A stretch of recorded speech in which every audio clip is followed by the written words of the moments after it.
예, 동지님들 반갑습니다. 추석 잘 보내셨습니까? 오늘은 10월 3일 화요일 개천절이 되겠습니다. 예전 같으면 저희들이 태극기 집회를 열었을 건데 오늘은 이렇게 추석 연휴라서 방송으로 만나 뵙습니다. 오늘 할 주제는 우리 공화당 정책 혹은 공약 어떻게 디자인할 것인가입니다. 제가 지금 굉장히 고민 중에 있는데 이것들을 우리 당원들과 함께 만드는, 이게 아마 함께 전체적으로 함께 만드는 것은 제가 정당사에서 본 적이 없습니다. 전문가들이 만드는데 어쨌든 함께 만드는 공약을 준비하기 위해서 이런 특집 방송을 마련해서 공약을 어떻게 디자인할 것인가는 제 나름대로의 기준과 현재의 상황들을 이야기를 하고, 여러분들이 생각하는 그런 작은 정책이라도 다음 10월달, 11월달 그때까지 의견을 주시면 하나하나 제가 정리를 해나가도록 하겠습니다. 우리 공화당에는 지금 사실 자문위원회가 꾸려져 있습니다. 자문위원회도 있고 정책위원회도 있고요. 그 두 개가 사실 공약 사항들, 정책 상황들을 정리를 하고 있지만 제가 거기에도 간사 역할을 하고 있습니다. 여러분들이 조금 더 참여를 하시면 전체 당원들이 내는 의견들을 우리 공화당의 색깔에 맞는 것들을 골라가지고 그렇게 하도록 합니다. 물론 선별 기준은 여러분한테 있는 게 아니라 저한테 있습니다. 그래서 그거는 양해를 해주시고요. 그렇다고 제가 무작위로 선정하는 것이 아니라 어떤 기준을 가지고 하려고 하고 있습니다. 그런데 이제 공약이라는 것들은 왜 중요하냐? 그것들이 실제로 우리 공화당이 이제 창단된 지 얼마 안 됐기 때문에 2020년도 같은 경우 저도 이제 공약에 만드는데 참여를 했지만 그때는 이제 공약을 어떤 공약을 내는지 그 내용에만 충실하다 보니까 조금 더 그 시의성이라든지 그 타이밍이라든지 시대 정신이라든지 이런 거 담는데 조금 부족했는 것 같습니다. 이번에는 조금 일찍 시작했고 어느 정도 우리가 저번에 나눠준, 여러분들이 전단지라고 나눠준 이게 들고 있을 겁니다. 8대 분야 60대 공약, 이거는 선거 공약이 아니고요. 대한민국을 다시 이렇게 세울 수 있는 80대 공약을 8대 분야를 해서 만든 겁니다. 그런데 이것들은 보면 약간은 우리가 이제 구체적인 거하고 추상적인 거 이렇게 나누죠. 구체적인 거는 이제 뭔가 아주 피부에 와닿는 거고, 추상적인 거는 피부에 와닿지는 않지만 약간은 조금 뭐라 그럴까요? 목표 비슷한 그런 개념이 들어가는데 약간은 추상적입니다, 이 내용들. 그래서 공약으로 가려면 여기에서 조금 더 구체성이 있어야 되고, 분야도 여기에서 보면 경제, 원투, 안전, 청년, 복지, 보건, 의료, 사회, 교육, 노동, 외교, 안보, 국방, 정치, 사법 이렇게 해서 일반적인 표준적인 어떤 분류 체계를 가지고 있습니다. 그런데 이게 맞다라는 건 없거든요. 보통 이 큰 정당들은 이렇게 가는 게 맞는데 우리 같이 조금 이제 규모가 상대적으로 작은 정당에서는 이것보다는 조금 더 특징별로, 상황별로, 시대 정신별로, 사안별로 이렇게 가는 게 조금 더 효과적이지 않나, 저는 그런 고민들을 해보면서 이게 또 이제 그 말하자면 이제 정책을 내는 이유들은 다른 정당에 비해서 어떤 대한정당이라고 그러죠. 큰 정당만이 정책을 가지고 나라를 움직이는 것이 아니라 우리 같은 우리 공화당도 맡기면 나라를 움직일 수 있고 잘 이끌 수 있다는 그런 희망과 그런 확신을 주기 위해서 게 있어야 됩니다. 그런데 이제 대안정당이라는 것은 이제 정책 제안이 있어야 되고 그것을 제안하는 좋은 전문가가 있어야 되는데 저희들은 전문가들이 대부분 약간 숨어 있습니다. 뭐냐면 워낙 그 조중동을 비롯한 기성 언론에서 우리를 극우 정당으로 몰고 있고, 뭐 최근에 많이 희석됐습니다만 그래서 나서기를 조금 꺼려하는 또 나설 수가 없는 현직에 있는 분들이 많이 있습니다. 예, 그런 분들이 있기 때문에 전문가 측면에서 저희들이 약간은 제가 한 군데 모은다 그리고 모여서 얘기하는데도 조금 힘든 측면이 있습니다. 이것들을 어떻게 해야 되는 이것들이 중요한 게 이제 정책이 마련되면 나중에 일반인들이 봤을 때 일반 국민들이 봤을 때 아, 우리 공화당은 대한정당으로서 자격이 있구나. 수권정당으로 갈 수 있는 그런 자격이 있구나. 라는 것들 합니다. 물론 그 수권정당 가는 거는 투표율, 득표율에 따라서 다르겠지만 그 기본적인 베이스가 되는 것들은 이런 정책적인 기반이 있어야 그런 자격 요건이라 이렇게 보죠. 제가 이제 공약 혹은 메시지, 정책이 갖춰야 할 요소로서 네 가지를 꼽았습니다. 전에 뭐 한 세 가지로서 정리한 적도 있는데 최근 정리해서는 네 가지를 꼽았는데 첫째, 신선해야 된다. 그러니까 신선하다는 것은 기존에 있는 것이 아니어야 된다. 기존에 다른 정당이나 기존의 정부가 하는 정책이 아니라 다른 어떤 그런 것들이 있어야 된다.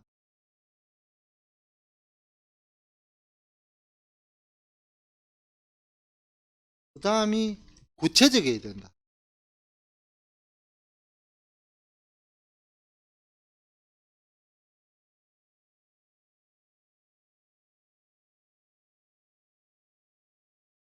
뭐냐면 제가 요 8대 분야, 50대, 60대 공약 이게 너무 추상적이라고 해요.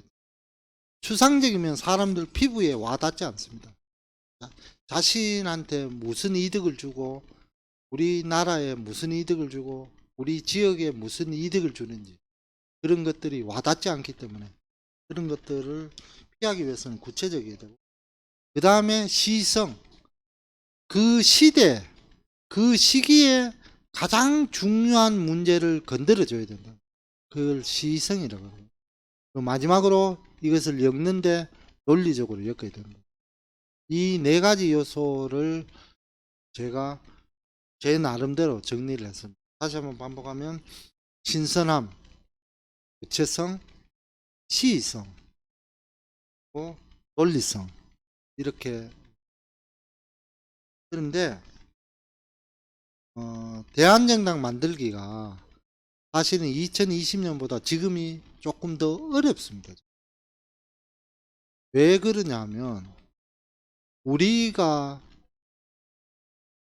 그때보다는 전문가가 많이 늘고 했지만 언론에서 저희들을 완전히 기피하고 있거든요. 그때는 그래도 원내 정당이었기 때문에 저희들이 국회 정론관에서 발표도 하고 그랬거든요. 제가 가서 제가 직접 발표하지는 않았지만 후보들이 가서 발표를 하고 제가 옆에 백업 질문을 받기 위해서 서 있기도 하고 이랬는데 지금은 원외 정당이기 때문에 그런 국회 정론관에 갈 기회조차 없습니다. 그렇기 때문에 어떤 기자들한테 릴리즈를 한다고 해서 그것이 언론에 실리고 국민들이 알고 이렇게 할 방법이 없습니다. 그래서 어렵다.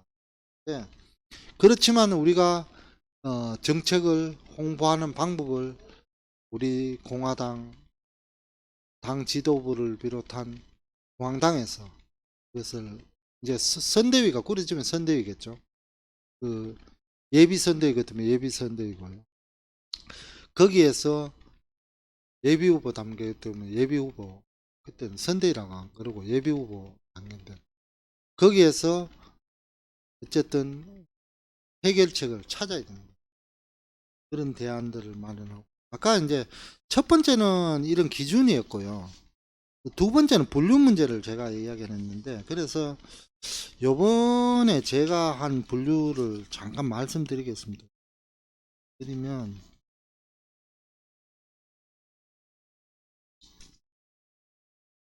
지금 조금 늘어날 겁니다. 늘어나는데 조금 한번 들으시고, 여러분들이 좀 빠진 것도 있으면 조금 말씀해 주시고, 저출산,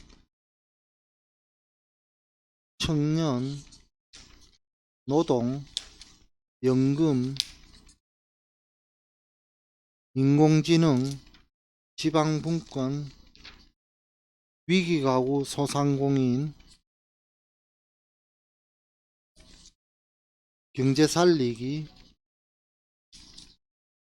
어르신, 요렇게 구성을 했습니다. 그래서 요런 구성으로 가면 지금 아까 그거하고 다른 점은 뭐냐면 분류가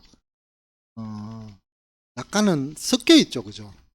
그냥 평면적인 분류가 아니라 약간 시대 정신을 담는 것도 있고 기존 분류 체계에 있는 것도 있고 이런 것들이 약간 중층적으로 되어 있습니다.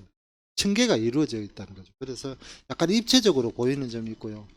그래서 이 분야 외에도 만약에 여러분들이 갖고 계시면 저한테 다음번 그 요번 방송에서라든지 아니면 다음번 방송에서 멘트를 해주시면 제가 그것이 중요하면 그것을 넣도록 하겠습니다. 먼저 저출산입니다. 저출산은 제가 1번으로 잡았는데요. 이게 이제 우리가 공약의 방향은 어쨌든 출산율을 지금 0.79명, 0.78명 정도 되는데 그것들을 높여야 됩니다. 최소한 1.5명. 원래 제가 알기로 인구가 그대로 유지되기 위해서는 2.1에서 2.2명 정도 돼야 되거든요.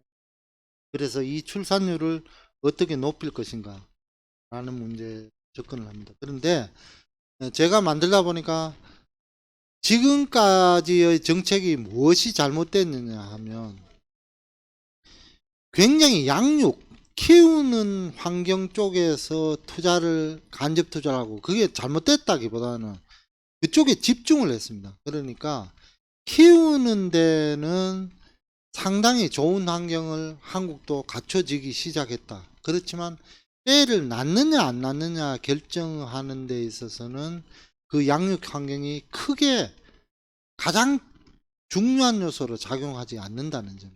그래서 어떤 윤석열 정부에서 약간 느렸던 부모 급여라든지 그런 문제들, 그리고 저번 방송에서 이야기했던 올해 장면님이 이야기했던 뭐 그런 방식, 세 자녀 이상은 국가 양육을 의무화시키는 양육교, 국가 양육제 이런 것도 하나의 대안이 될 수 있고, 그러면서 어떤 애를 낳고 나서 그 애가 크고 학생이 되고 공부를 하고 그 다음에 결혼을 하고 어떤 그 주기별로 그 시기별로 전체적으로 할 수 있는 그런 공약을 만들고자 합니다. 그래서 지금 제가 몇 가지 안은 만들었지만 이게 이제 선거법상에서 공약을 광고하면 안 되기 때문에 제가 그것들은 생략을 하고 이런 배경만 설명을 드립니다. 그 다음에 청년 부분인데요. 이제 두 번째로 제가 이것도 중요하다고 생각하는 게 청년 부분인데, 한마디로 한국의 청년들은 굉장히 힘듭니다.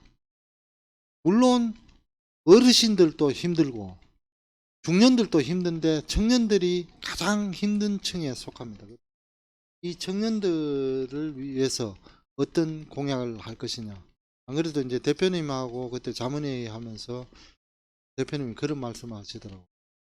조금 더 공격적인, 우리가 표를 얻을 수 있을지 없을지는 몰라도 청년들에 대해서는 공격적으로 조금 더 나가자 하는 식으로 저도 동의를 하고요. 물론 동의하지 않는 분들이 계시겠지만 물론 이제 우리 공화당을 찍는 분들이 이제 서민계층이고 전 세대에 거친 서민계층이고 특히 어르신들이 많이 찍을 가능성이 높은데, 그렇지만 청년계층에 대한 공약들은 다른 어떤 당보다도 조금 더 공격적이고 좀 더 풍부하게 하려고 합니다.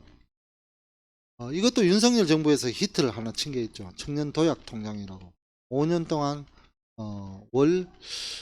이게 얼마인지 제가 정확히 모르겠는데 50인가 60인가 내면 5천만 원 만들어주는 것들을 만들었는데, 그게 어쨌든 신문에서도 약간 비판을 하고 청년들이 불만이 있다는 소리가 들렸지만 그것이 제가 보기에는 청년들의 마음을 뺏은 것 같습니다. 이런 방향에서 들어보는, 그리고 지금 AI 시대에 청년들이 사적인 교육을 받기 위해서 AI 교육을 받기 위해서 돈을 많이 쓰거든요. 그런 것들을 경감해 줄 수 있는 방향은 없을까? 저는 고민들을 그렇게 하고, 청년 주택 문제 이런 것도 조금 고민을 하고요. 청년 일자리 문제는 사실 뾰족한 수는 없습니다. 우리가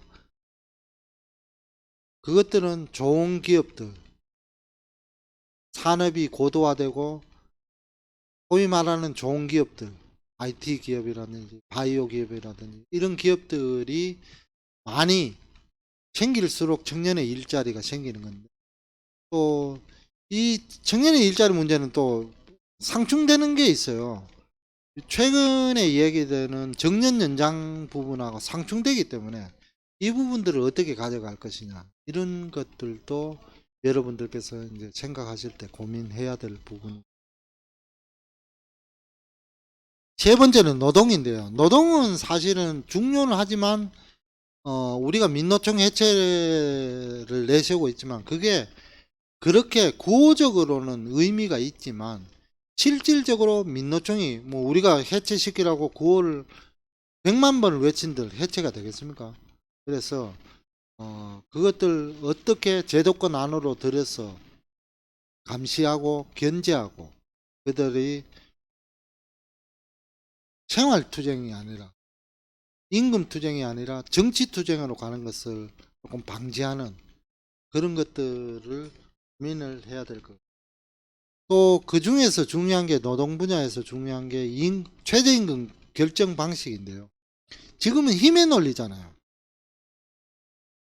힘의 논리라는 것이 사측, 정부 측, 그 다음에 노동 측 토론을 해가지고 전문가 이렇게 토론회가 결정을 하는데 이거는 힘의 논리거든요. 그리고 우파 정부가 들어서느냐 좌파 정부가 들어서느냐 정책 기조에 따라 달라지는 그런 상황인데, 이런 것들을 막기 위해서는 어떤 룰들, 규칙들을 마련하는 것이 중요하다 이렇게 생각하고, 그런 방식의 그런 것들이 있고, 그 다음에 59시간제가 69시간입니까 59시간입니까 그게 윤석열 정부가 꺼냈다가 올매를 맞았는데, 실제로 노동시간 결정은 노동자한테 있지 근로자한테 있지 정부에 있지는 않습니다. 그죠? 물론 제 말이 과다 노동을 하는 것을 장려하자는 뜻은 아닙니다. 예를 들어 독일 같은 데는 제가 예전에 폭스바겐 사례를 보니까 주 4일 일하는 경우하고 밤샘하면서 주말 이틀 일하는 케이스를 두 케이스가 있는데 선택을 하고 거기에 대해서 임금이 똑같이 주어지더라고요. 그러면 거의 밤샘 이틀 하는 사람들은 초주금이 될 거 아니에요. 그렇지만 선택권을 주는 거예요. 그러면 기업 입장에서도 좋고, 물론 이제 밤샘 한다고 해서 완전히 48시간을 잠도 안 자고 뭐 일하는 거 그건 아니겠죠. 그죠? 최소한 자는데 노동시간을 조금 더 길게 가져가는 8시간이 아니라 12시간, 뭐 14시간, 15시간 이렇게 하루에 가져가는 그런 방식의 그것들을 노사 간에 합의한 경우도 있더라고요. 그래서 우리도 조금 더 자율적으로 노동시간들을 근로자가 결정하는 그런 방식을 됐으면 좋겠습니다.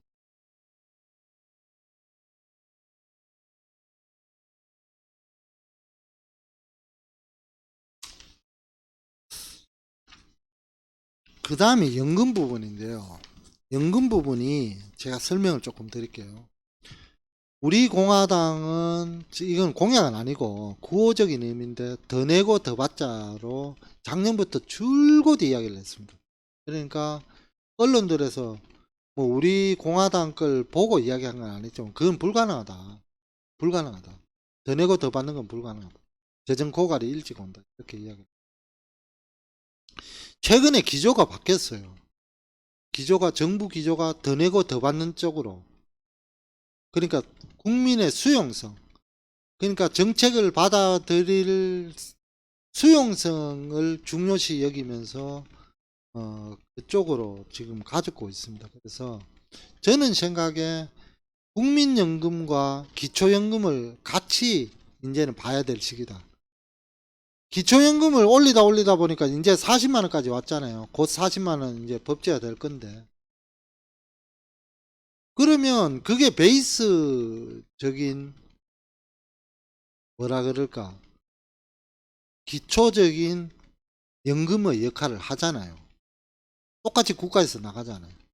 그러면 국민연금 덧붙이면 제가 보기에는 상당한 지금보다도 더 높은 수준의 더 내고 더 받는 그런 구조가 가능하지 않을까 그렇게 생각. 그리고 우리 공화당에서는 항상 이야기하지만 연금 수익률을 높이는 방안에 대해 여러분들도 고민들을 해보시기 바랍니다. 이 부분에 대해서는 제가 간담회라든지 그 다음에 여러 군데서 이야기를 했으니까 생략하도록. 그 다음에 인공지능입니다.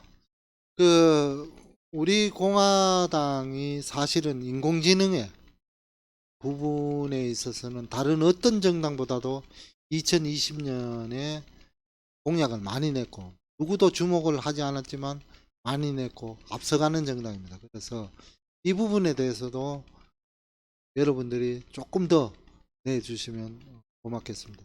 인공지능은 저도 뭐 인공지능을 누구 그러더라고요. 저는 인공지능 싫어요 그러던데 저도 싫습니다. 싫은데 그걸 제가 러다이트 운동 그랬죠. 기계화를 막는다고 기계화를 막을 수 있는 게 아닙니다.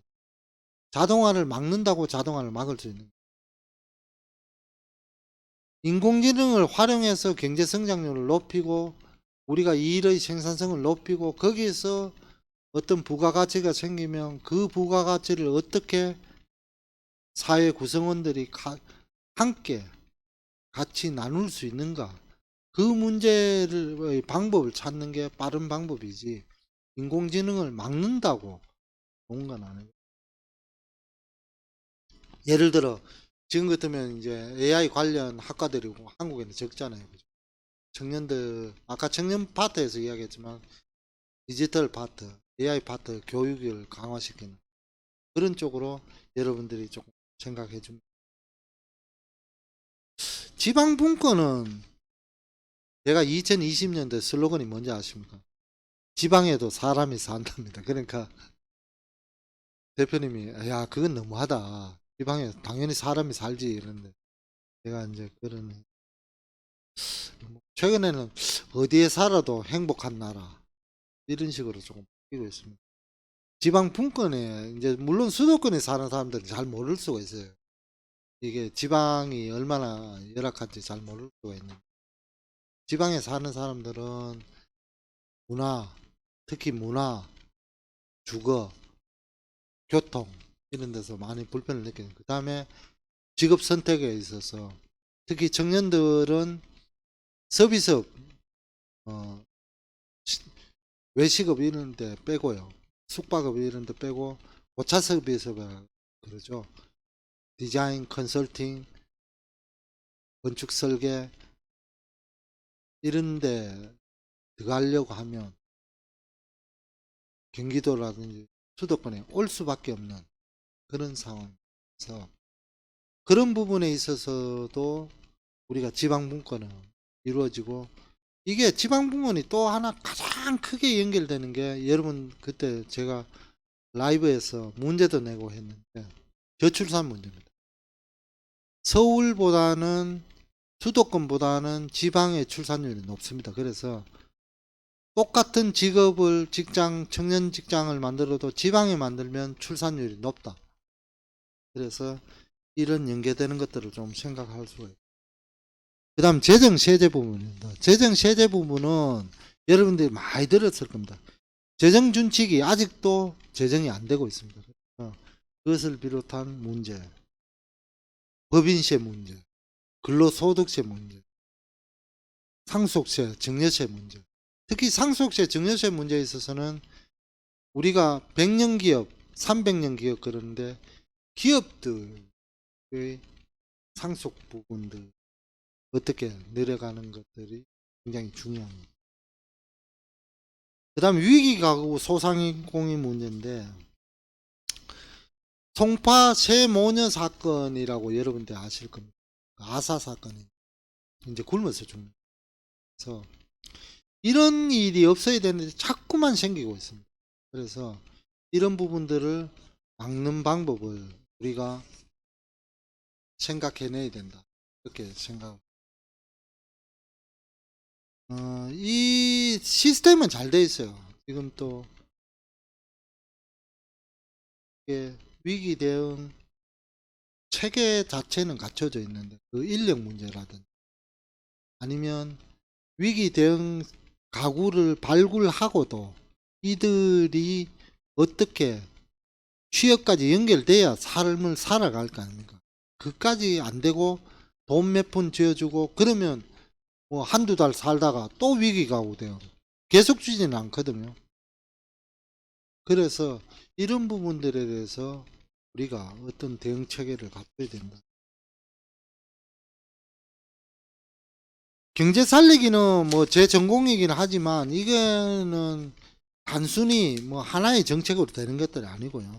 생산성을 높이고 산업 구조를 고도화시키고 이런 것들이 필요한데 이런 것들을 위해서 어떤 특별한 구체적인 정책들이 필요한가 여기에 대해서 우리가 조금 생각을 해내야 된다. 그 다음 마지막으로 어르신 정책입니다. 어르신 정책은 이게 주로 어르신 정책을 국힘에서 많이 써요. 그런데 최근에는 더불어민주당도 어르신 정책들에 포인트를 많이 둬요. 왜냐하면 그쪽에서 이제 그 득표가 안 나오다 보니까 많이 두는데 그런 부분들을 우리 공화당도 조금 더 좋은 정책을 써가지고 하는데 우리 공화당은 특히 이제 조금 활동하시는 분 중에 어르신들이 좀 많이 계시고요. 물론 평균 연령은 낮습니다만 활동력이 계신 분 중에 어르신들이 많기 때문에 이 어르신들이 직접 나서 가지고 이런 정책들을 주시면 우리 자문이라든지 정책위에서 정책을 짜는데 많은 도움을 받을 것 같습니다. 추석을 맞이하고 그리고 개천절 여러분들께서 쉬시고 계실 거 이렇게 방송을 열어서 어떻게 보면 죄송하다는 말씀을 드리고 반갑기도 합니다. 여러분들이 도움을 주셔야 조금 더 풍부한 정책으로 우리 공화당이 총선에서 이길 수 있는 발판이 될 생각합니다. 예, 추석 연휴 잘 보내시고요. 다음 주에 또 뵙겠습니다. 예, 동지님들 고맙습니다.